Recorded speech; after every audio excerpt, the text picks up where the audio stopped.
আধুনিক যুগে কর্মব্যস্ত জীবন এবং সময়ের স্বল্পতার কারণে আমাদের খাদ্য তালিকায় ফাস্টফুড বা ঝটপট তৈরি খাবারের জনপ্রিয়তা দিন দিন বাড়ছে। বিশেষ করে বিকেলের নাস্তায় কিংবা অতিথি আপ্যায়নে চটজলদি কিছু তৈরি করা বেশ চ্যালেঞ্জিং। এই সমস্যার সবচেয়ে সহজ এবং সুস্বাদু সমাধান হলো চিকেনের বহুমুখী পুর। এটি এমন একটি জাদুকরী উপাদান যা একবার তৈরি করে রাখলে অনায়াসে যে কোনো ফাস্টফুড আইটেমের স্বাদ ও মান বহুগুণ বাড়িয়ে দেওয়া যায়।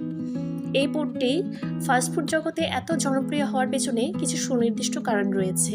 এই পুর তৈরি করে জিপলক ব্যাগ বা এয়ারটাইট বক্সে রেখে ডিপ ফ্রিজে 1-2 মাস পর্যন্ত সংরক্ষণ করা যায়। হঠাৎ অতিথি এলে বা বাচ্চার টিফিনের জন্য আলাদা কোনো রান্নার ঝামেলা থাকে না।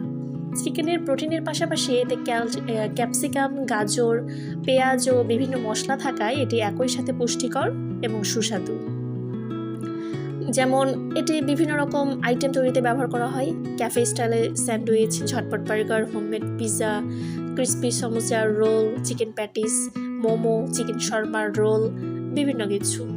প্রথমে বোনলেস চিকেন আদা রসুন বাটা, গোলমরিচ গুঁড়া, লবণ ও সব কিছু দিয়ে মাখিয়ে ভালোভাবে সিদ্ধ করে হাত দিয়ে টুকরো টুকরো করে অথবা আপনি চপিং বোর্ডে একদম এটি কিমা করে নিতে পারেন।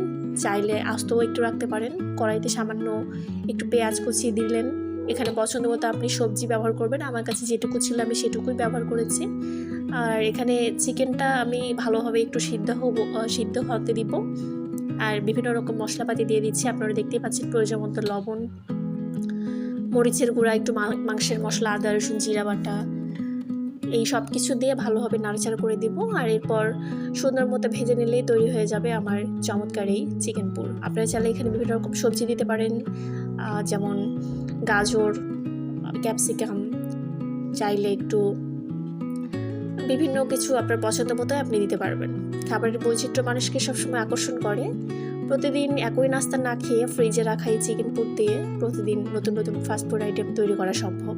এটি যেমন গৃহিণীদের রান্নাঘরের ক্লান্তি কমায়, তেমনি সাশ্রয়ী মূল্যে রেস্তোরাঁর স্বাদ ঘরে এনে দেয়। তাই আধুনিক রান্নায় চিকেনের এই বহুমুখী পুরকে একটি স্মার্ট কিচেন সলিউশন বলা চলে। আর এই তো দেখতে পাচ্ছেন আমি কিভাবে তৈরি করে ফেললাম। চাইলে কিন্তু গোটা গরম মশলা দিতে পারেন।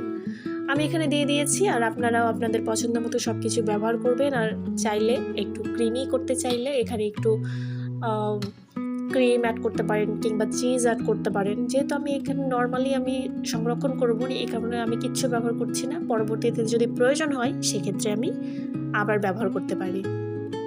আর এই চিকেন পুরটা যেহেতু অনেকদিন সংরক্ষণ করতে পারবেন, অনায়াসেই আপনি চটজলদি বানিয়ে ফেলুন আজকেই, এক্ষুনি।